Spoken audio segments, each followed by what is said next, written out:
This week on RSBANDB Update, a path emerges to a new era for RuneScape starting in January 2026. Removing treasure hunters is just the tip of the iceberg as we learn about the Integrity era. Changes to DailyScape, skilling, combat, and visual identity are all on the table. This is RSBANDB Update, episode 1063, recorded Thursday, November 13th, 2025. The Integrity Era.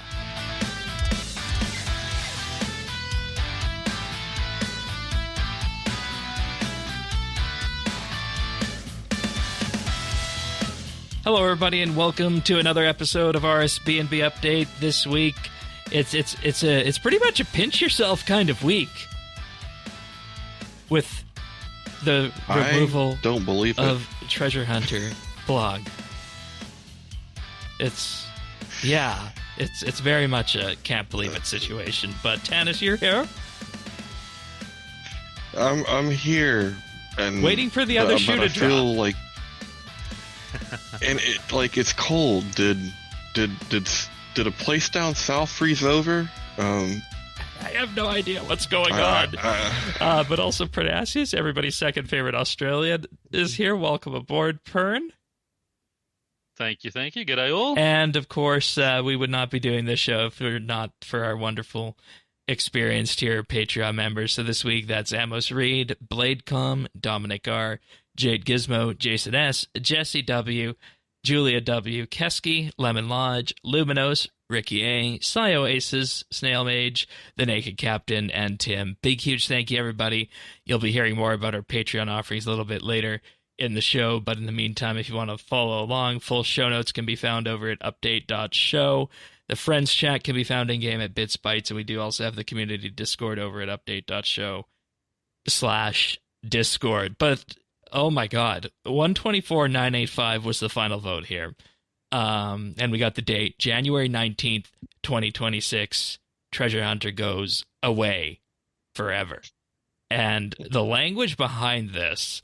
A new era begins on January 19th, a turning point that will fundamentally transform the future of the game forever. All right. What are we thinking here? Let's start with you, Tanis. Quicker than I expected. Okay. I mean, we talked last week. It kind of was a formality, foregone conclusion. But this is quicker than I expected, and the detail that we're going to talk about, I don't know what timeline we're in anymore. Like, I feel like we're bouncing around from timeline. I don't know what timeline we're on. Yeah. What do you think, Pern? Yeah, I mean, it was a little bit quicker. I was probably expecting end of the first quarter, start of the second quarter that they'd be doing it. I thought they'd do 2 more DXP weekends to allow everyone to use all their proteans and everything that they've got gathered up. But we knew, I think a couple of weeks ago you were saying, what if it comes before Christmas? I think we knew it wouldn't happen. And there was actually Christmas. A thing on the FAQ that they looked at doing that, but they couldn't because of all the various edge cases and whatnot that were there. Yeah. So. And they've got to give people time to use their the stuff that they've got gathered up. So I think you'll see a very big DXP this time around as everyone sort of starts using up. That's how I'm treating it, because this is going to be the last one, as it was, and obviously if you have like the items that are being removed, you'll have until 2027 to use them. But I mean, when it comes to DXP, I'm looking at this as being the big old let her rip DXP where you just go all out again with everything you have. And my plan for this one is to actually use some of the things that have just been accumulating in my bank for at this point more than a decade. Like I was saying earlier to you guys that I think I had probably north of 1,000 combat dummies in my bank that can be used on the melee combat styles. So yeah, I got thousands of those as well. And don't forget also with that stuff, you can, if it is something that you you don't want to use, you can convert them at a rate of, I think it's 2 to 3 or 1 to 3. You can convert them to other ones if you want to. Yeah.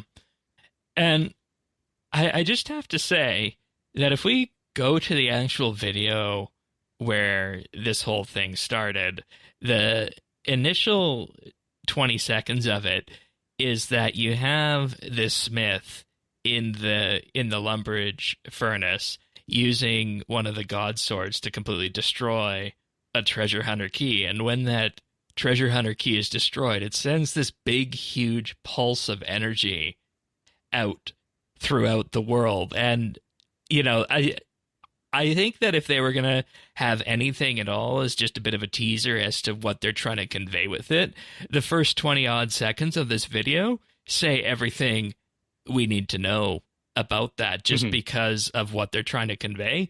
And I think we anticipated it was going to be removal of Treasure Hunter, but I don't think that we imagined they were going to be going this far with this.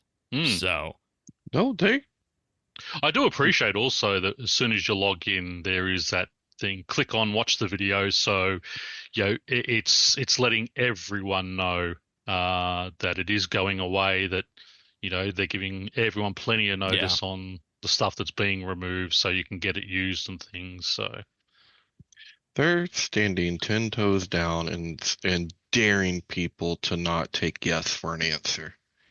I mean, so you're not the only one. It's pretty cool, but whoa. Like, you're not the only one. Yeah, I'm not. Because I'm like, when was the last time we had an engagement about MTX that didn't blow up in their face at some point in the process? So I'm like, what is the next shoe to drop on this thing? Just remember, I never voted for it when it does drop. But it's, you know, it's so much further. Like, this is, to me, it's comprehensive. Like, this is, like, the whole approach is comprehensive. Like, they're doing everything that they can do to make this game old school without having the old combat system, without having the old graphics, and without having polls. It's like, let's imagine what the game would have looked like 10 years down the line, 15 years down the line, had they not done EOC, had they not done the Sixth Age. It feels like that's the RuneScape we're bringing in, if we're being honest.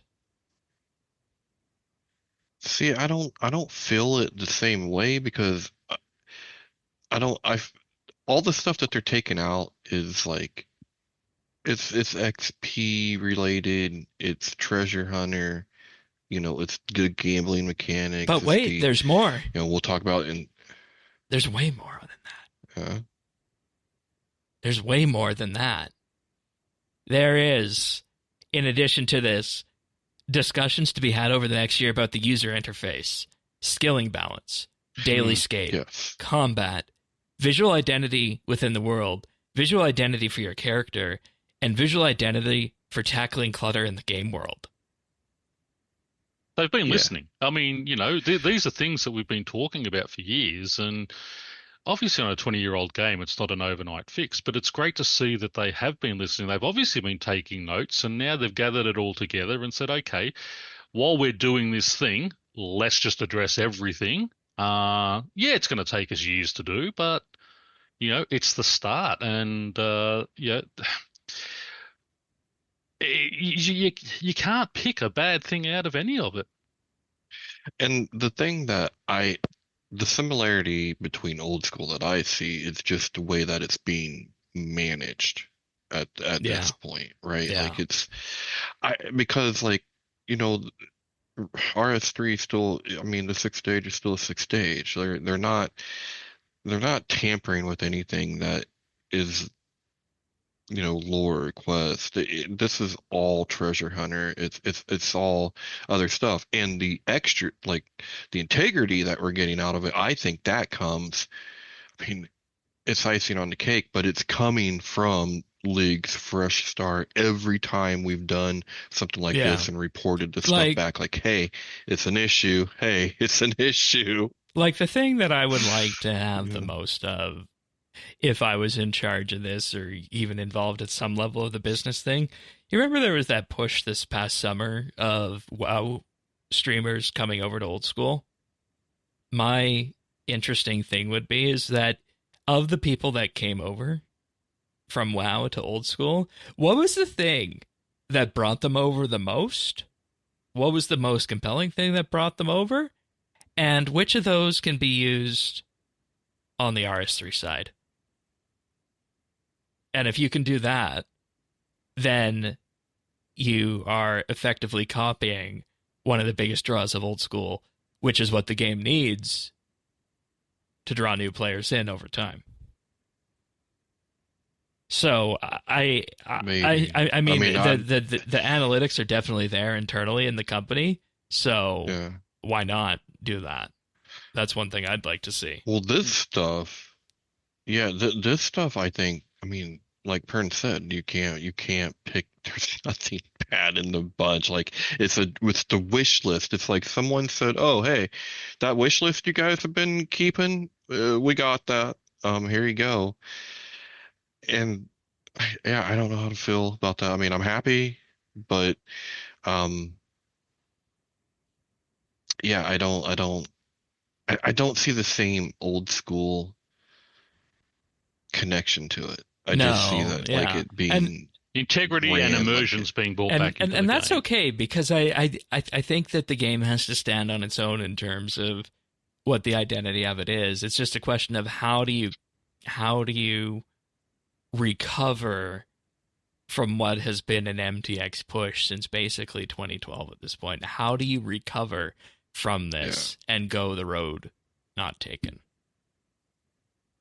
That's the hard part. And when it comes to like when the streamers that came over from WoW, wasn't one of the big things the simplicity? Yeah. Which that would be expected. And not being locked into whatever class they were on WoW.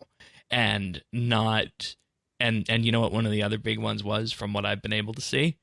Not being pushed to the end game. Which, by the way, you guys, wonderful discussion last week on that. That portion of the show drew a lot of discussion online as well. So thank you both to you guys here who were involved in that, and of course everybody who contributed to the discussion online for that. That was very nice to see.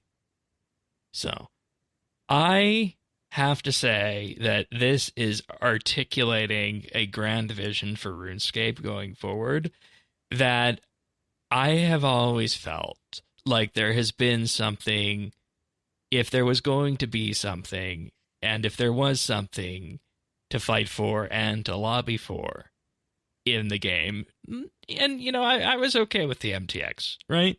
But if there was something to fight for and lobby for, it would effectively be this kind of wholesale, what feels like a rejuvenation of the game as it is being presented. That's a good way of saying it, rejuvenation, because just watching the video and seeing Mod Black Witch and, you know, the others talking about the environment and going through, and just as we're starting with Lumbridge, what we're going to be going through, and, you know, it's not going to be an overnight process, but it's what we've wanted, that uniformity across the game. So, because it is jarring when you go from Xanaris to Anachronia. Right. And then they said they would use Kandarin as the blueprint because that's still faithful to the original. Compared to some of the other reworks that they've done. And I do have to probably, with this case, hand it to the executive producers involved in the decision making, or wherever the decision was made in the process. I don't know if it's at EP level or if it's higher or if it's lower in relation to this. And Tanis has been around the block with me on this before. I think the last time we felt this optimistic about the game in a direction that it could be going, and having a vision presented to us finally, was the Mod Warden era. And the reason that is because that was, let's take what RuneScape 3 is and supercharge it and lean into what makes it great. Whereas this is a different angle on that. Let's lean in to what makes RuneScape, whether it be RS3 or whether it be old school, and apply that to RS3 and plow forward straight ahead with strength and gusto. And it's actually being articulated in a vision, a confident vision, which hasn't happened in a long time. Yeah. And we can't overlook that it is giving the people what they want. It's giving people what they've been asking for.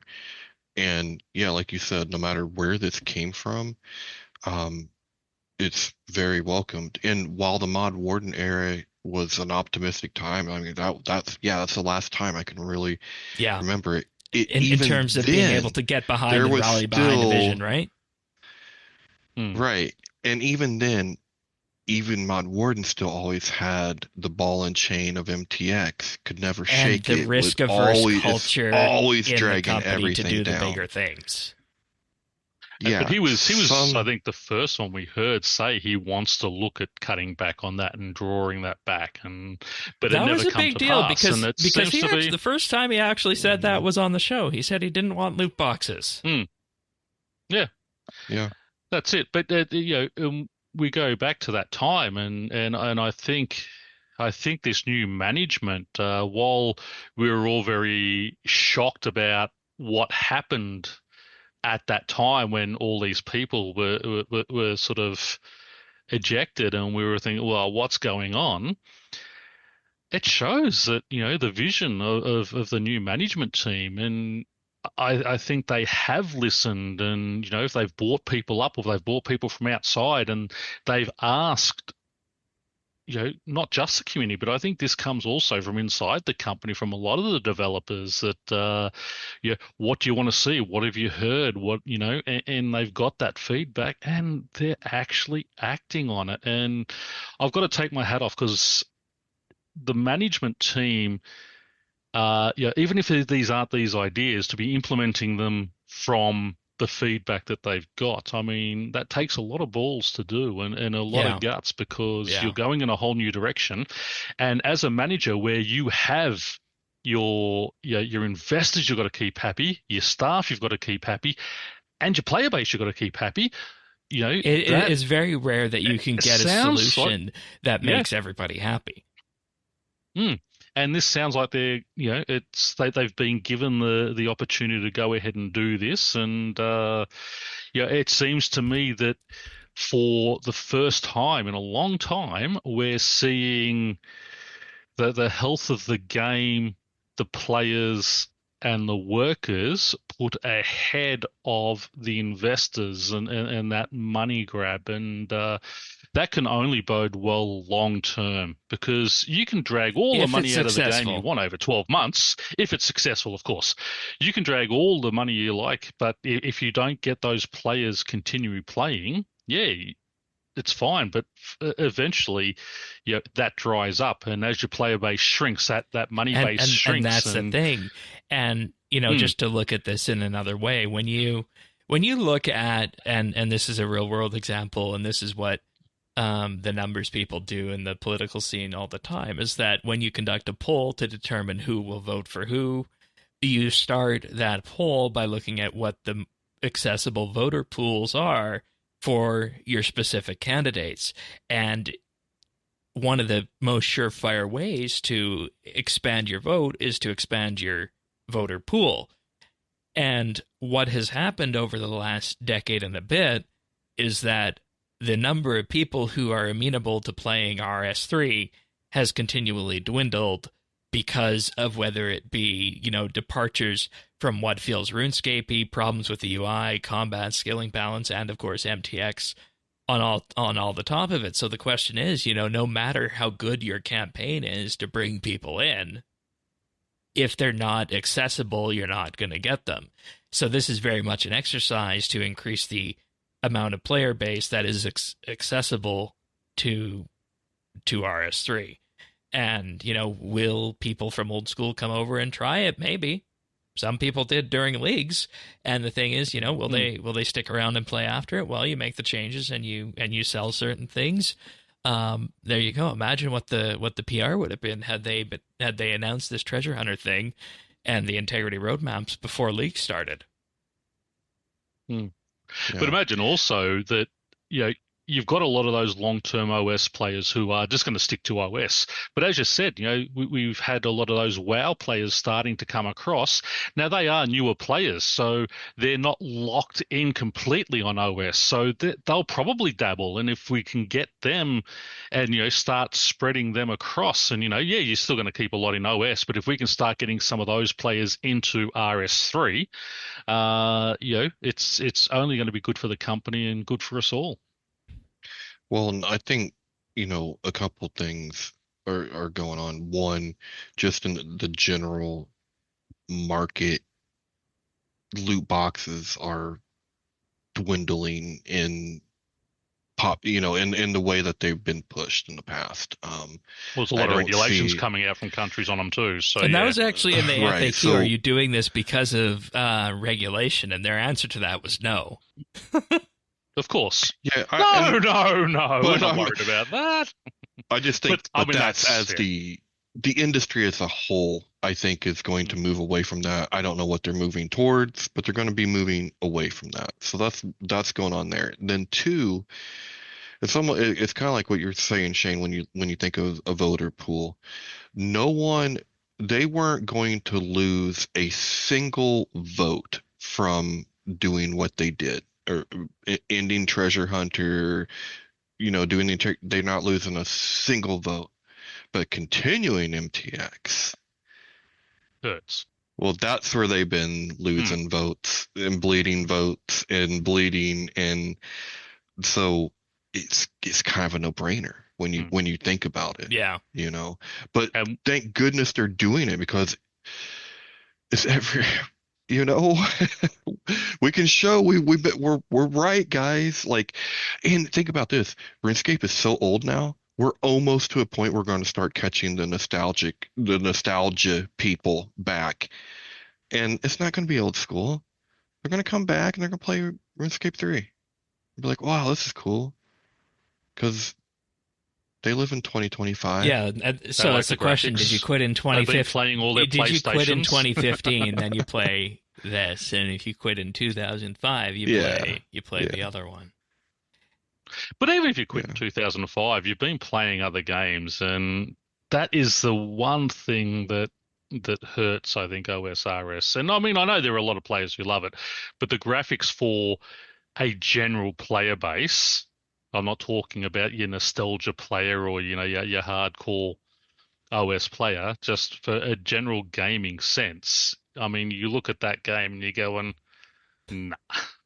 Yeah, and like I say, if I could snap my fingers and bring, three things to old school, what am I bringing to old school?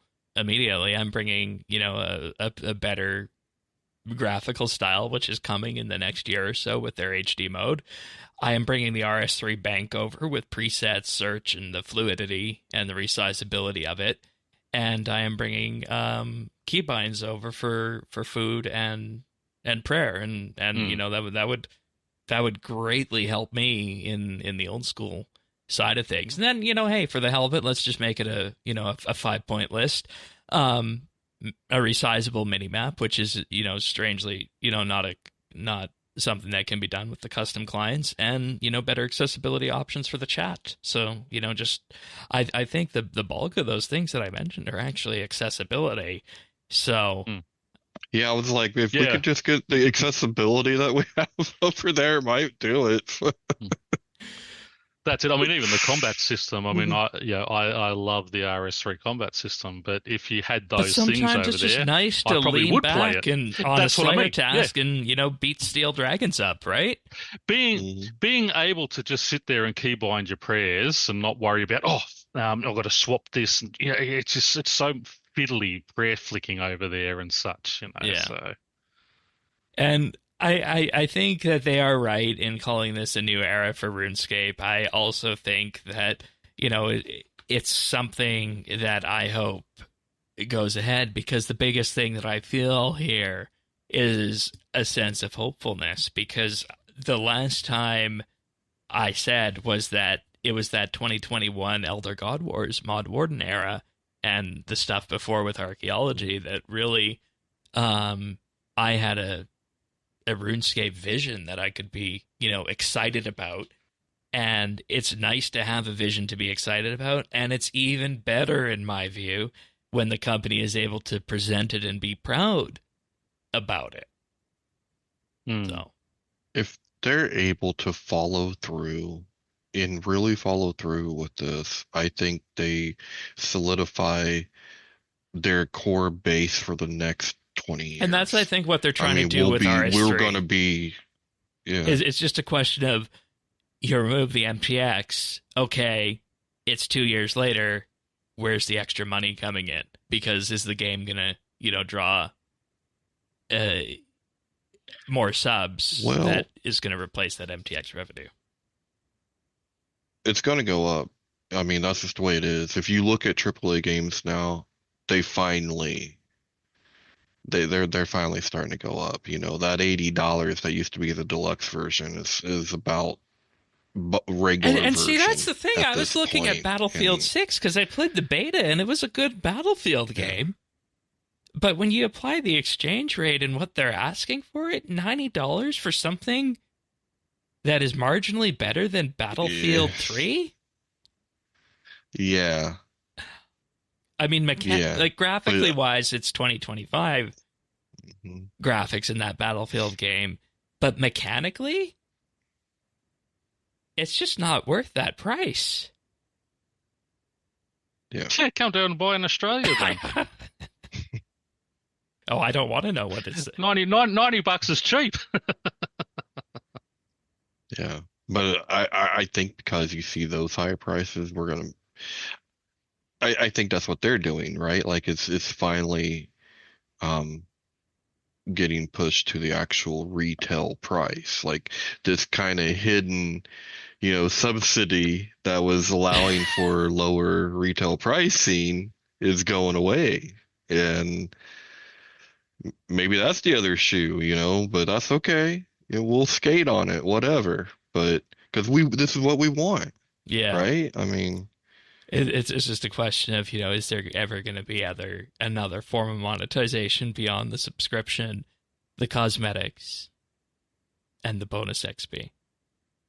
That's the other shoe that has not dropped yet.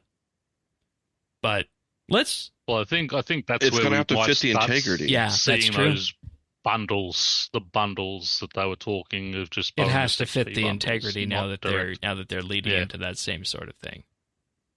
So, and a lot. So yeah, a lot of the things as well that come up here include all the pain points that we talked about year over year. The first one they bring up is user interface. They want to create a cleaner, more intuitive interface that makes the game easier to read and navigate without losing the flexibility that longtime players need. So that means we'll keep the interfaces we have, but probably they'll look at adding some new good defaults for people who are just starting up. But they say it means improving overall visibility, polishing key menus and icons, making the default layout a clearer. I don't know what that means, and a clearer and more appealing option that can be used throughout your entire journey. So, and reducing the friction in edit mode for people that want to edit their UI. So basically just streamlining all these things that people said were problems back when the new interface started. Well, even now, if I need to change this, and just trying to navigate through as a long-term player who does use it, I struggle sometimes to find things. There was something the other day I couldn't find. You had to tell me where it was, and I'm sitting there, I can't find this thing. And, I can't remember what it was, but it was a couple of weeks ago. But yeah, and there's constantly people in our clan chat where they're sort of saying, oh, how do I do this? And you explain, well, you go in, see that little cog, click that, and go over here and do this, and now go down to the, it's like you're writing an essay to tell a guy how to, just. Yeah. The other bits of integrity include skilling balance. Right. They say from our experiments, we know that much of the motivation for using Treasure Hunter and MTX has been due to issues left unaddressed in certain skills. I want to say That felt eerily reminiscent from last week, didn't it? it did. And that's what I mean. If they can address that, and yeah, you don't need to speed up XP, because if you're making it relevant and making it fun, then great. Because RuneScape has always been about the journey, not the end. And that's what they need to get people to, right? But there's the concept of a reframe, and I wonder if this was done intentionally here, or because this is an excellent reframe for people who are upset about losing purchasable XP. Because if you look at it, the motivation for using Treasure Hunter and MTX has been due to issues left unaddressed in certain skills, such as the pacing of some skills, the lack of alternative AFK methods, and some that just are not enjoyable to train. This sentence and a half here is speaking to those people who had questions about, their XP, if they bought XP. I don't necessarily know if this section was designed to speak to those people, but the language used here is perfect for talking to somebody who is concerned about losing the ability, to just pop $50 and buy lamps on Treasure Hunter.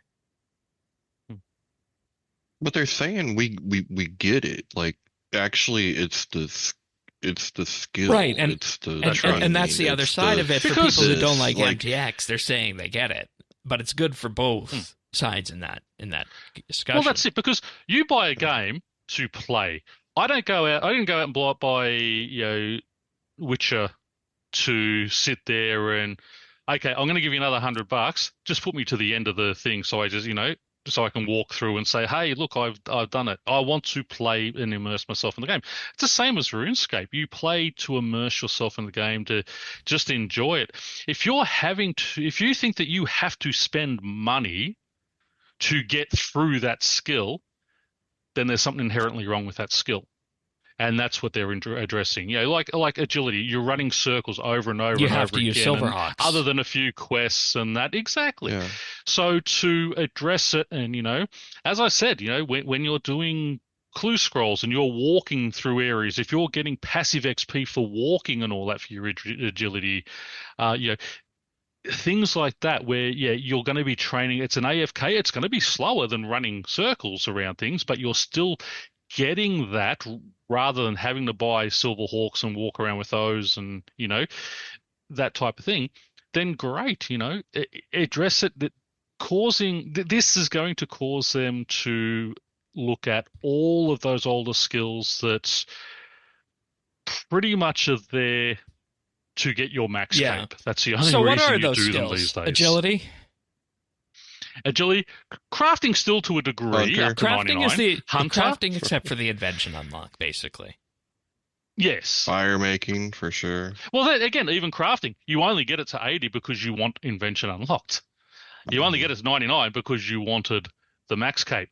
Now that you do have that extra armor, but still, for me, that armor's great, but it's not really a main... No, it's not an attraction. Mainstream armor, exactly, because you can't really do a lot with it.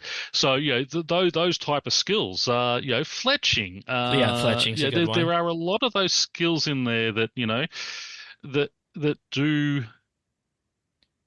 need to be addressed. I'm going to say Hunter, fishing, even outside of Het's Oasis.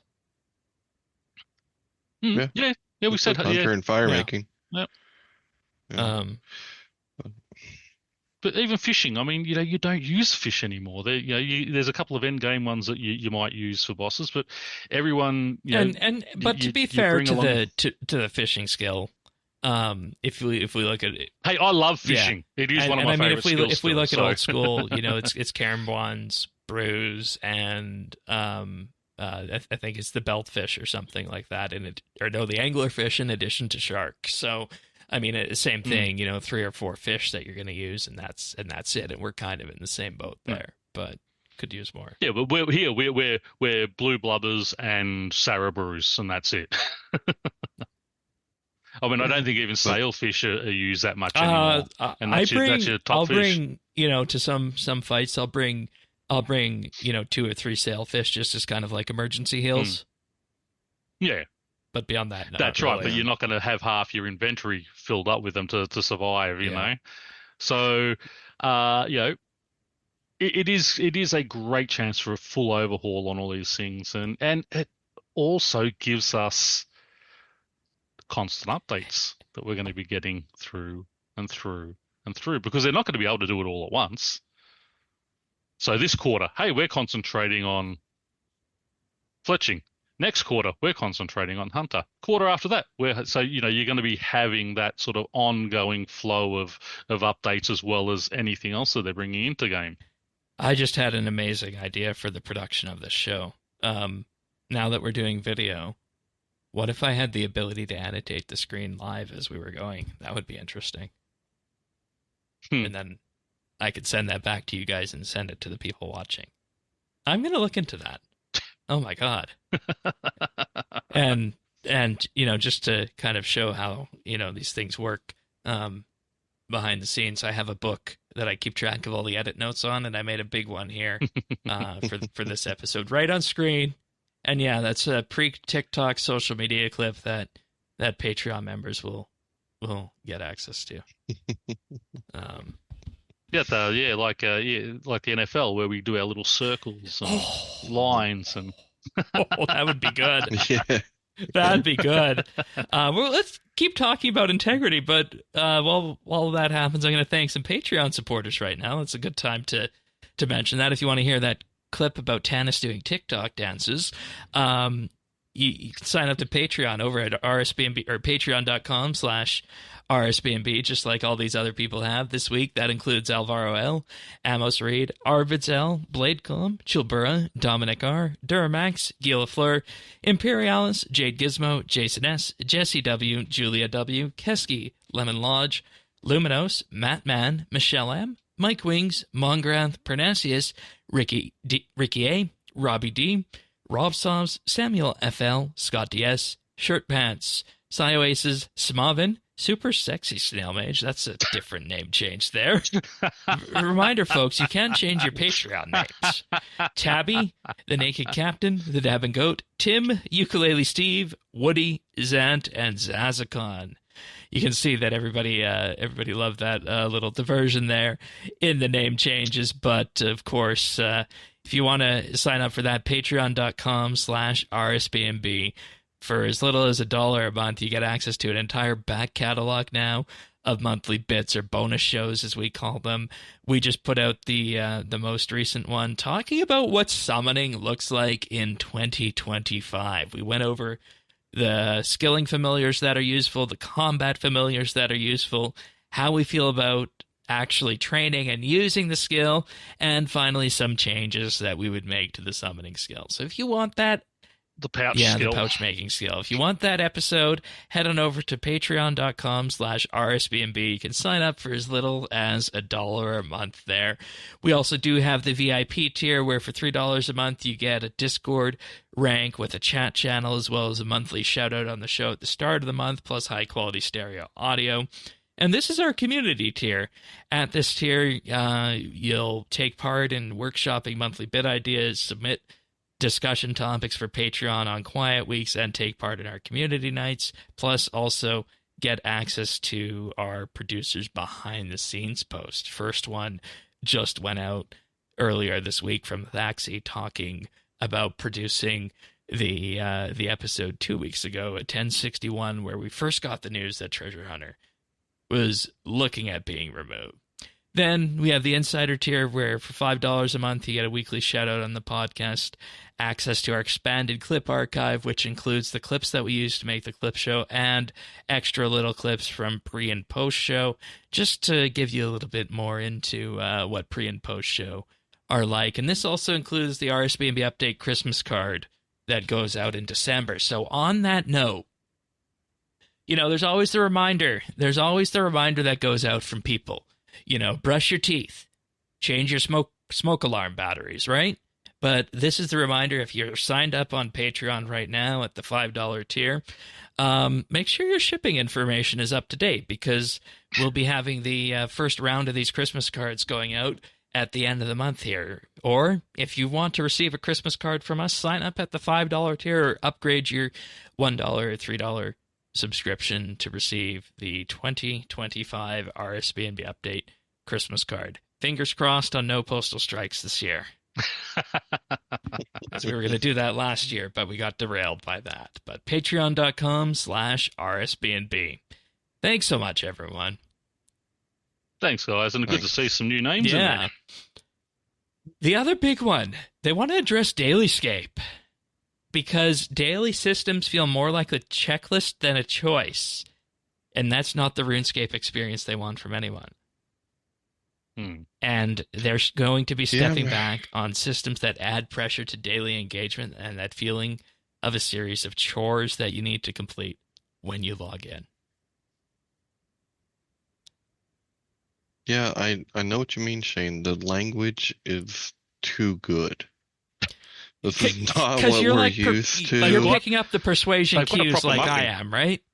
Yeah. They've got a proper marketing guy in to write these.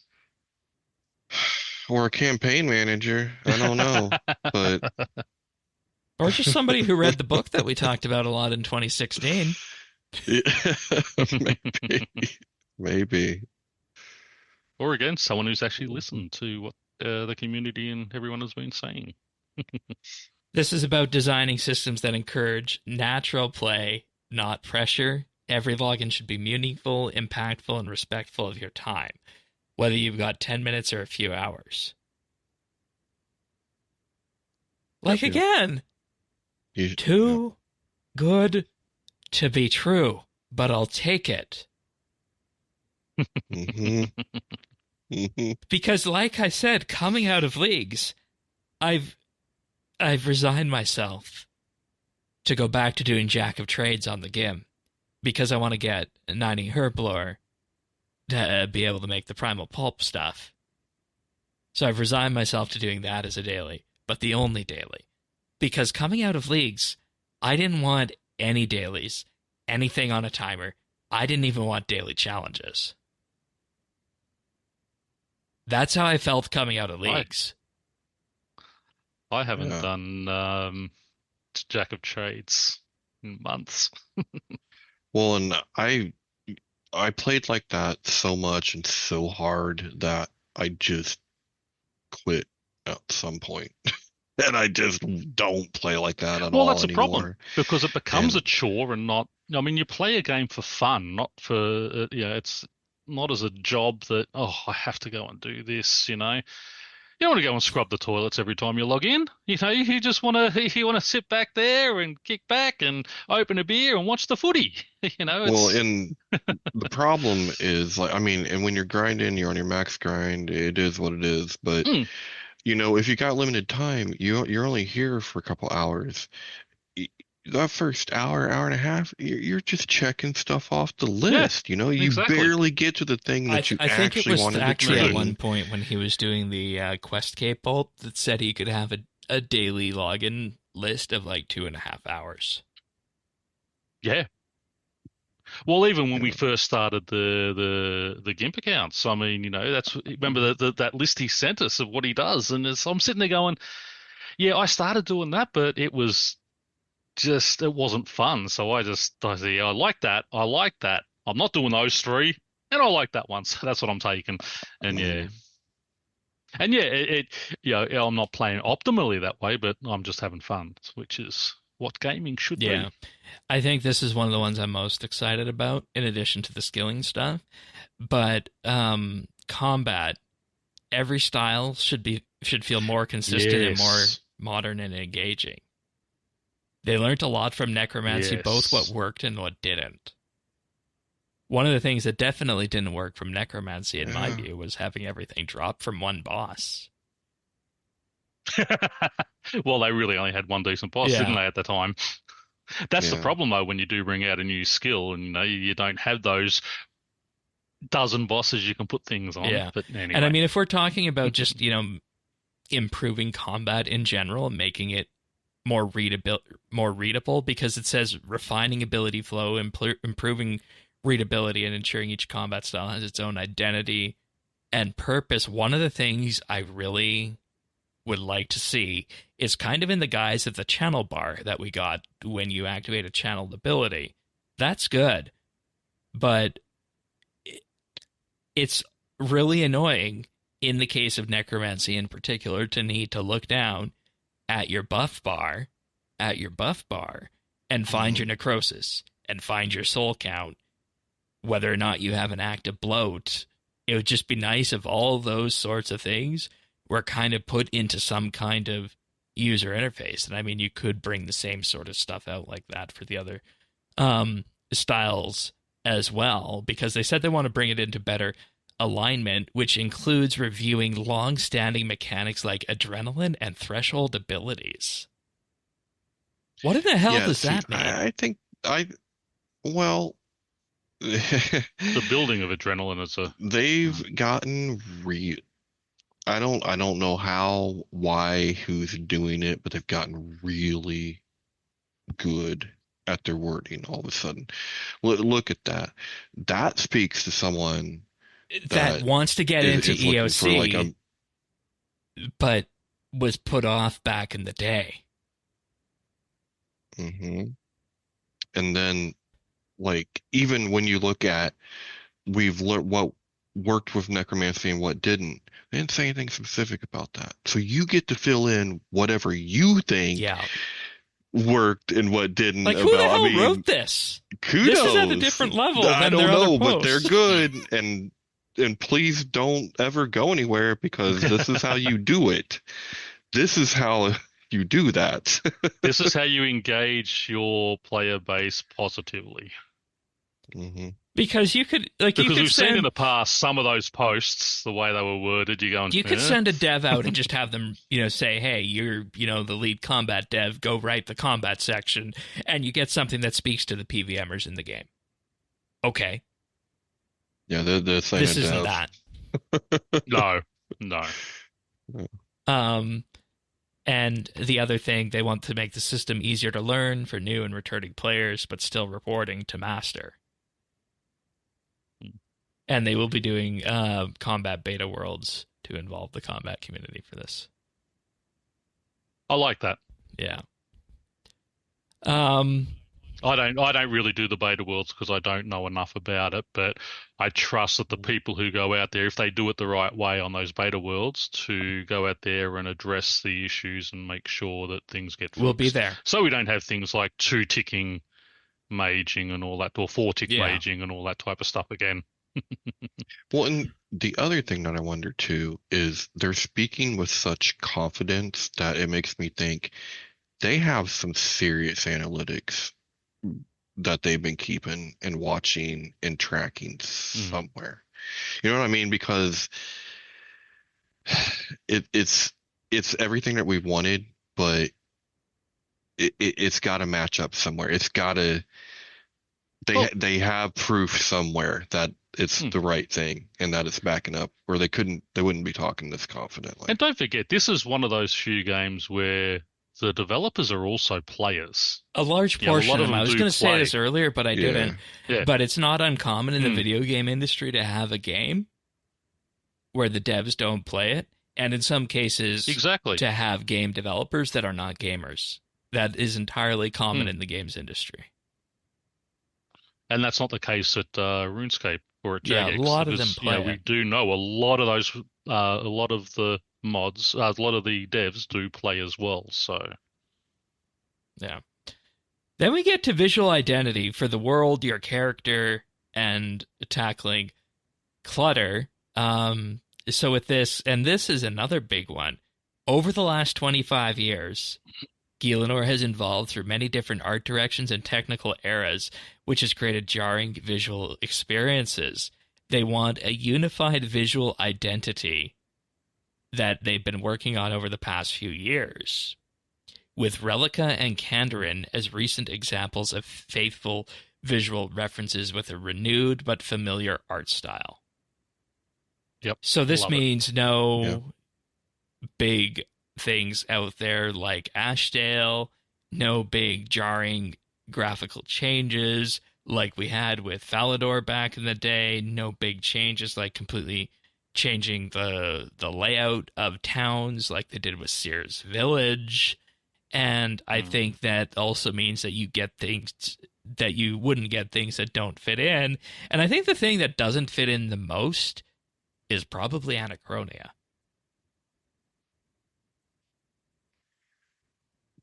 That's the story for a different day. I mean, I that don't was think the you one can that when change it. we heard it was, yeah. Anachronia just needs more shortcuts. Yeah, but even then, the look of it's completely different. But it is supposed to be just- that sort of, Jurassic style world, like, but it's supposed to so- look a bit different, but yeah. but not like that. Hmm. That's like cartoony. Like I don't know. There's something about it that's. But even that doesn't this originated under that last optimistic era when someone was trying to give RuneScape a visual identity. Yeah, we know how that ended. We know how that ended, yeah. But the Relic example, I would like that. Yeah. I mean, I think that works They're pretty working well. on Lumbridge, Berthorpe, and Varrock as the first ones. Boy, those all need it, but they're all so dense. Like Well, they're ambitious. putting Lumbridge back the way it was with the wall and getting rid of the crater and redoing all that. Because remember when they did that, they sort of bought everything and they squashed it all into that one little area. So hopefully we go back That's to that true. sort of more spread out type. It'll be interesting. I'm really looking forward to it. It's happening on Monday. Yeah, exactly. And as I've been saying, since they mod Black Witch and the team out there, some of the visual stuff that they've done over the past few years has been phenomenal. And I kudos to them because graphics is just something we sort of take for granted. It's there in the background, but it's not your main plaything. And I think it doesn't get the recognition it needs. So that team have been fantastic. Monday, November 17th, Lumbridge decluttering to restore Lumbridge to a more familiar style includes the return of the iconic Lumbridge Castle walls, removal of the Lumbridge crater, and restorations of the area's original identity. There's that big 6-stage eraser coming out. The relocation of the Shattered Worlds Temple and the restoration of the Lumbridge Swamp and Water Rune Crafting Altar to their original locations. The removal of the Nexus and an updated Lumbridge Sage who will offer a lot more guidance and help for new players. Yep. And I'm going to assume that means we're not getting the beach this year. That's fine. Which is, We'll figure that's something fine. else out. Huh. Or, Just- can... Shane's just upset about the dungeoneering hole. Other than that, I don't need it. I mean, we'll have to figure out 120 dungeoneering on the GIM, but we're there otherwise. Well, we've got a good team for that anyway. So yeah. Moving on to the character, the player avatar refresh is on the roadmap and releasing in 2026. that shocked me. That shocked me when I read that one. They were hinting that they were investigating it not being a shelved content last they spoke, but it's actually on the roadmap here. Yeah, that shocked me because I knew they said, well, it's sort of shelved, but we're not throwing it in the bin. But yeah, I was not expecting to say that and to come out and say we're looking at release in was it end of 26? Sometime in 2026.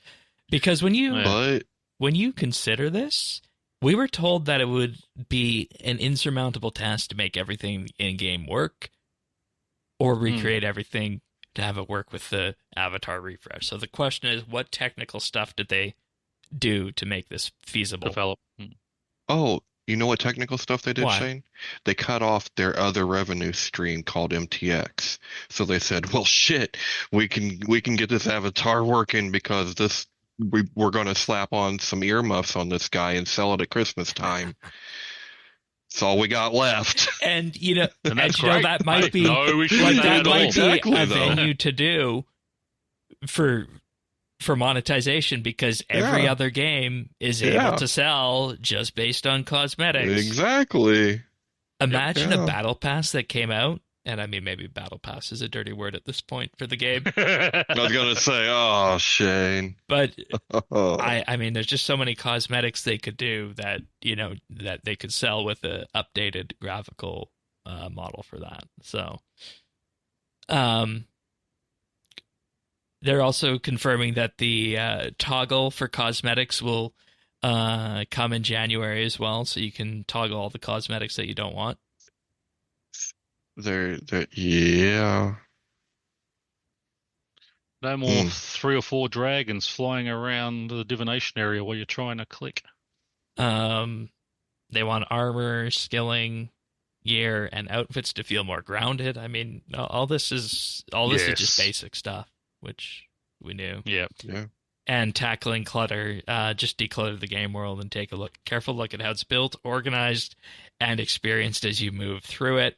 So this means restoring Gielinar's sense of place, refining layouts and reducing visual noise, and ensuring every space feels intentional and alive. Reducing visual noise is actually, I mean, I would call that an accessibility update in of itself because it makes it so much easier to differentiate things, to see things. It's not all. I'm looking forward to that. Yeah. And they say this means tidying up misplaced areas like the beach in Lumbridge or the challenge misters camping out at Burthorpe. So maybe the beach is still going to come, but it'll be its own little area we have with the Christmas areas and things. They're going to slap the beach in the desert. Like, just plop it there. I don't even know if you need the beach. Yeah. So. Yeah, just down where, what was that mini game that they had down past where Warforge is? Mobilizing armies. We took out that Face Punch? Mobilizing armies, yeah. That's actually where they're moving the Shattered Worlds entrance to. Oh, okay. Fair enough. Yeah. To say, just go down there and just let the water rise, let the sands rise again, and you got your beach.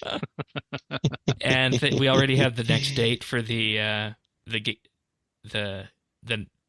RuneScape ahead. That'll be January 19th.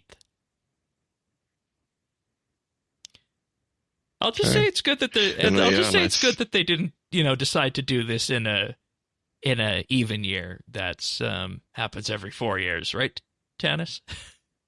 Yeah. Because could you imagine if it would have happened? I was thinking that too. I kept Monday this year. Yeah, I kept thinking the 19th. Man, but then the same time I was like, well, it's a good thing it ain't a couple weeks before then, some other anniversary. But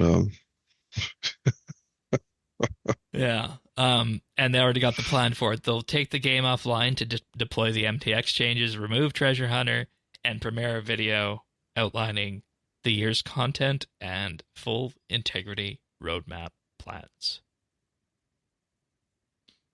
And that'll be it. Yeah, that'll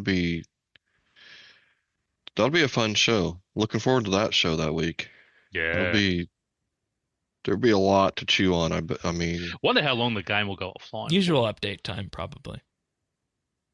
Yeah. What, that's 6 hours?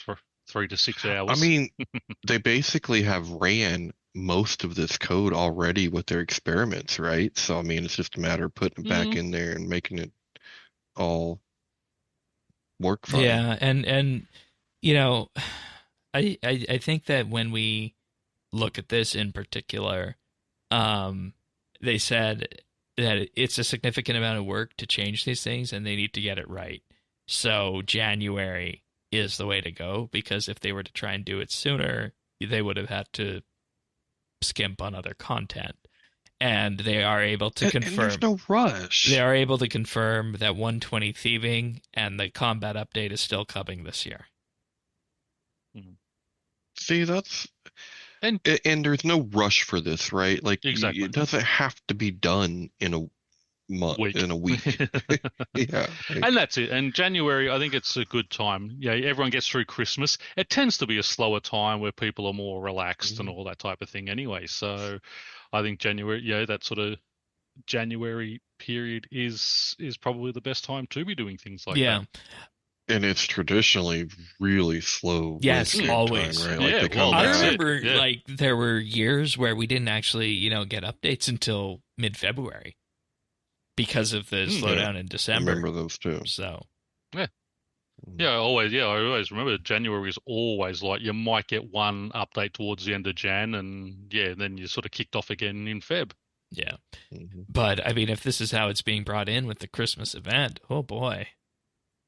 It's going to be an Yep. amazing 8 weeks from where we are right now. All right. Another thing that I just kind of wanted to address here is what is an integrity update? Because they talk about what these integrity updates could be. And I think if we're going to put everything inside an integrity update basket, I think it's anything that is going to deal with the UI, skilling balance, DailyScape, modernizing combat in quotes, and the visual identity stuff. Because I think that there is going to be a tendency to ask the question, well, what are integrity updates, right? And maybe this thing I've wanted for all these years is an integrity update versus everything that's on this list, right? So, I think it's just... Well, I think they start with the list, right? Yeah, they start with this list, but then, the question is how do you expand out beyond that, right? And what other kind of things could you put into here? Like, if we're talking about skilling in general, I think improving something like a skill like agility could definitely be something that fits into the skilling side of integrity to, kind of work around the edges of Silverhawks and whatnot. But on the other side, I'm just going to pick something random out of the air, like adding a bunch of new runes, because that's maybe what people would want for some reason. That wouldn't be an integrity update on the absolute far end of it. And I think we might also be able to make the case, but I'm not 100% certain on this, that something like the retiers that we saw for fletching and crafting and whatnot appear in various game jams throughout this year. Those things I think could potentially be sold as integrity updates, but I'm not 100% sure on that. And I think that's why if we had just a little bit more clarification and foresight into what integrity is, I think that would help in this case. Just outline what an integrity update is. Yeah. I mean, I would buy that. I buy that, right? Like a retiering and stuff like that, a modernization. To me, yeah, that definitely fits the skilling, balancing portion, what they were talking about with that. But I could see a time when you could debate just about probably anything. And that's why I wanted to bring that up, right? Yeah. Like, is rebalancing drop tables an integrity update? For me, yes. Okay. Right. And bad luck mitigation, is that an integrity update? Because we were talking about that on the League's episode. Is that an integrity update? I mean, for some people, yes. So. And that's a thing. I mean, integrity is going to be subjective to different people too. And I think that's why it's good that we got a bit of a preview about this, so that we're not waiting until January to know exactly what's going to be in this integrity silo. And people are making their own expectations up, and they're building it up, and they're figuring it. Yeah.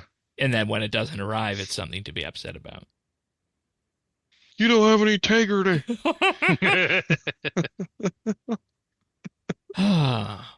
He was looking at me then when he said that, folks. You guys can do exactly whatever you want on the screen there. It's up to you. But yeah, that's the removal of Treasure Hunter blog. I don't know that I have anything else left to specifically go through on here. I did make it a brief note that Premier members with an active tenure beyond January 19th and who purchase Premier before November 12th will be awarded their bonus keys for each day of the remaining membership. So there is a very real chance that if you have a full year of Premier, you are going to land with about 350 keys in January.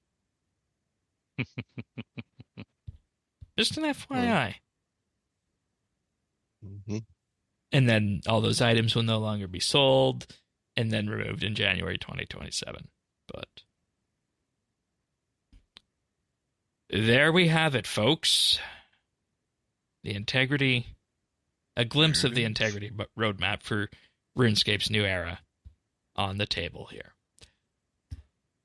Double XP starting now from the time you're hearing this, running until the 24th, and take advantage of this because there is no DXP in February. There is no DXP in February of this year as they reevaluate its place within the game's ecosystem. So they wanted to give as much notice about this as possible.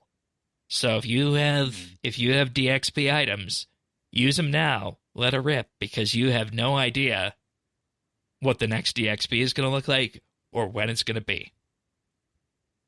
I would love to see DXP go back to once or twice a year. I think 2 is the healthy number, honestly. Yeah. Winter and summer. Like a June and November, ideally, I think. And for me, ideally, to be back to just that full weekend, smash it out. But I mean, obviously, that's not going to be great for everyone. So, yeah. And the important thing is that there's no restrictions on this because there was restrictions last time. So if you have things you want to get, things you want to do this time, do them. Get them done. No. Smash out all those proteans, people. Then you're dummies. I'm going to be doing combat dummies. Yeah, You'll be doing all your Slayer dummies. No, I don't need to do those. I'm already 120. Oh, okay. Well done. And how did you get 120, Shane? I went from about I went from about 107 to 120 using dummies back in the day. And of course your Daily Reaper. Yeah, that too. So, are you guys doing anything for DXP? Yeah. I would have liked to had a break. So I don't know if I'll be doing anything. I mean, I guess I'm going to have to look at the bank and see what's in there, what has to be used. Wish it was the February one instead. I would have rather missed this one and had it in February. But since everything is going out, in January, that's not going to work. So get that one big last treasure hunter sale happening. Time to train. Which is going to be running. It's fine. It's just, I really needed a couple weeks between leagues and. Well, I mean, if you wanted to really kick it old school DXP, you just take this next week off and start next Friday and do it that way. Yeah. Yeah. And that's probably sufficient to do what I need to do with getting rid of the crap that's in the bank. Yeah. Right? So. Let me actually just log in and show everybody what I got here for items. Well, the good thing with myself is the main account is 200 mil all, so I don't need any DXP, and the GIMP account doesn't get it, so I'll just be playing as normal. Tannis and Fern, you guys can't see this, but I do have it up on the video version of it right now. We got 4,800 Protean bars, 1,350 combat dummies, 16,808 Protean traps, 2,600 Protean planks, 93 large Protean packs, 173 medium Protean packs, 120 small, and 114 tiny. Then, 135 portable skilling packs, 44 large portable skilling packs and 18 huge portable skilling packs. 10,500 Protean cogs, 4820 Protean memories, 1,520 Protean shakes, 5,875 proteins, 2,906 Protean hides. And I could go on, and I haven't even gone through the unstable ones yet. Damn. That's the thing. It's amazing. And I And don't you're just buy collecting keys. others. I know you I don't just buy have them. Yeah, you don't buy That's them. what I mean. Yeah, I was the same. I mean, the amount that I had was just ridiculous, and the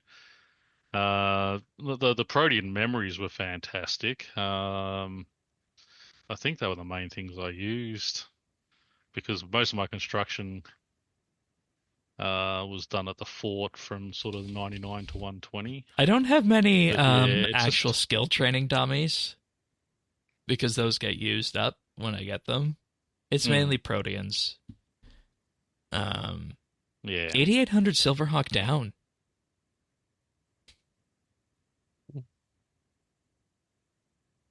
No, it's just lock those boots onto your feet, and that's all you. No matter what you're doing, you'll just be getting that 120 agility. Well, going. and that's the thing. Part of the reason I show this user interface is because it just shows how absurd this is if you don't buy keys. And you just use your dailies. So Yep.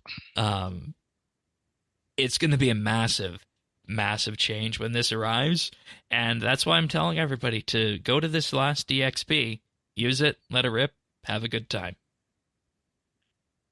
So, Yep.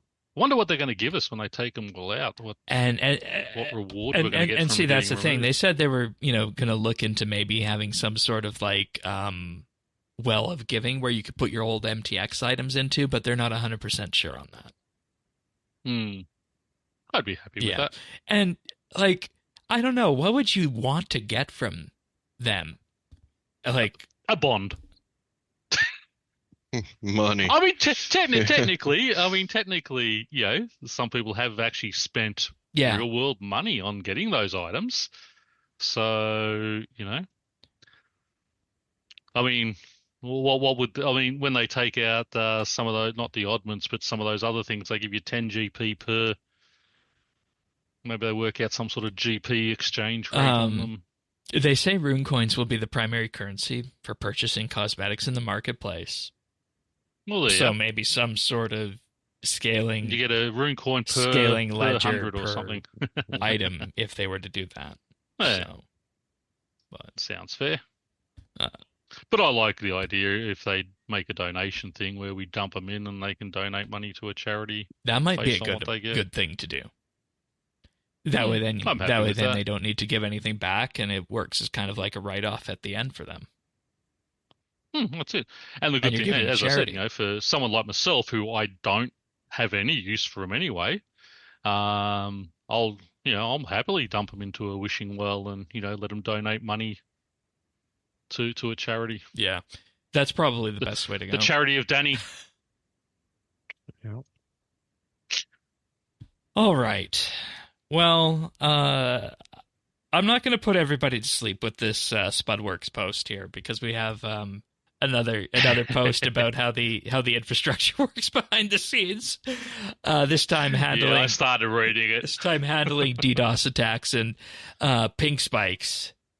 But basically, to summarize it, the post goes over what a DDoS attack is, the various types of DDoS, and how it can be mitigated both inside their network and outside the network.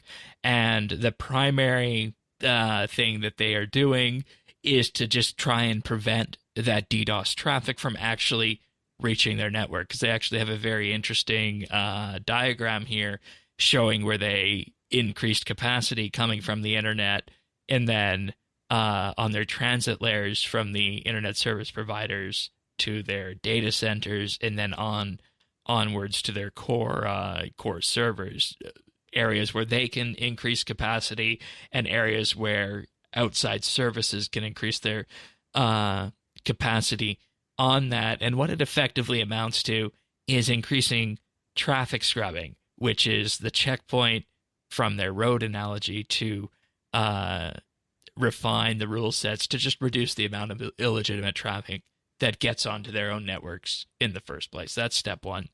Step two is to increase the capacity of their own networks, which is their local highway analogy, to provide extra headroom in the event of an attack, and then increase the capacity of their back-end networks, which are the private roads in the neighborhoods, to better handle the stampeding herds of legitimate players spamming with logins and retries during or immediately after an attack. So as a result of this, they have overhauled and significantly increased their scrubbing capacity, which is their checkpoints, expanded the bandwidth of their transit connections by 300%, and expanded the capacity of their backend networks by 400%. Then they go through some other things that they're working on as well to effectively decrease the ping to make the game feel more responsive. And what they're doing with this is they're doing something called hot potato routing, i.e. playing the game of hot potato, where you pass off the connection hot potato. as quick as you can. And they say this is a routing strategy that's commonly employed by ISPs to ensure that your packets take the cheapest, not necessarily the quickest route out of each intermediate network. So by employing that, they're able to ensure that players get the best routes to their game worlds, and with that, it encourages the ISPs to exit as early as possible into the Jagex network so that the packets can be carried directly to the destination using their internal backbones. And the example they give deals with two hypothetical players from Poland and Los Angeles who are trying to use the same world, but as a result of the different routing, have a similar experience at the end of the day. And there's that little bloody gnome child on their diagram, DDOS. Yeah, and the elf. The elf's a legitimate player. It's the gnome child. That's the little criminal. So I'm not going to go through this one because, unlike the last one where we had experts on both of the cases about the was that you that were on that episode with Earth about the virtualization, Pern? I think so. I mean, like, I started reading this. I mean, this sounds interesting. I think I got down to the traffic cops. What is a DDoS attack? And I'm going, yeah, my eyes just glazed over. And I thought, yeah, okay, back to TV. Where you should give me one of these posts each and every week, and I'll happily have this. Yeah. All right. Well, with that, let's move on to some achievements then, because it is that time of the show. So this week, starting off with our high score achievements, we have Godin with 200 million runecrafting experience on November 12th, Bladecom with 150 mil Slayer on the 11th, Iron VSS with 99 strength on the 11th and 99 prayer, and Shantae Yuste with 99 runecrafting and 99 dungeoneering, all on the 11th. Congratulations.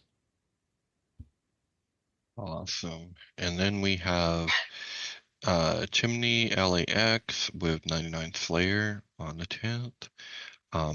Iron VSS with 99 Woodcutting on the 10th.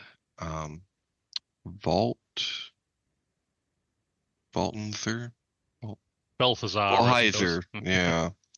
With 99 Prayer on the 9th, and Expolania with 99 Invention on the 9th. Then moving on to November 8th, we have Juju Macon with 99 Necromancy. November 7th saw Chimney Lax with 99 Archaeology. Then into leagues, Champ K-Mac hit Dragon Rank on November 7th, as did Avanik. And other achievements, Snail Mage, the sexy one, hit Raziel Log at 1,031 kills. You know, that's good. That's good, because you can be stuck at that boss for 1,700 to 1,900 optimally and into the 2,000s if you have bad RNG. Yeah. So That's a really Yeah, just over 1,000 good kills. log. That is really good to get the log. That's a really good log number there. Mine was around 1,300, so you did better than me. Oh, well, you did well as well. Yeah. Hey.